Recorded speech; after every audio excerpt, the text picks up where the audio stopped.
Tamales. I knew the Tamales man through constant dealings. Every year at the rice season he would walk up and down the streets shouting his wares. Tamales. Tamales da Espiga. The whole family liked them very much for their delicious taste. Years went by, perhaps as many as 10, and we always had a taste for those tamales. Then the Tamales man was joined by a young girl about 12, apparently his daughter. He took care that she was always nicely dressed, very clean and tidy. She was his companion. He kept on hawking his wares some 2 or 3 years more with his young daughter when suddenly he stopped. Not only he did not come to our street, but I didn't see him anymore. I couldn't find him anywhere. I thought this strange.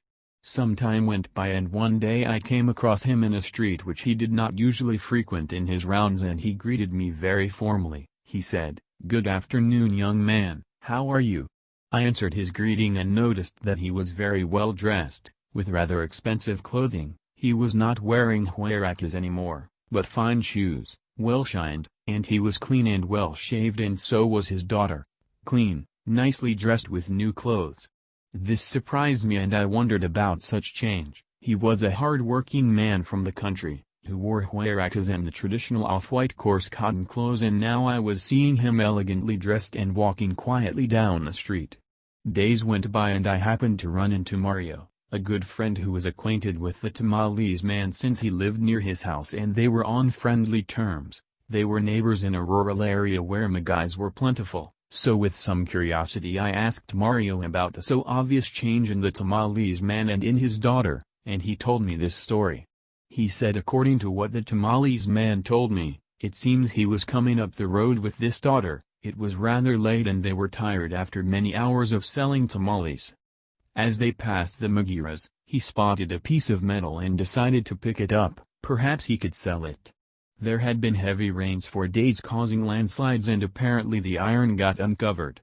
It turned out to be a part of something bigger, so he dug with his hands and got it out. He was considering how much he would get for it when out of the corner of his eye he saw something shiny.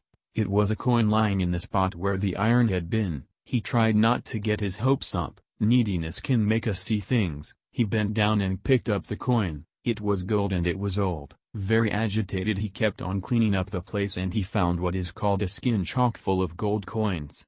He dropped the piece of iron and he, his wife and his daughter started a new life. They would never again have to sell tamales.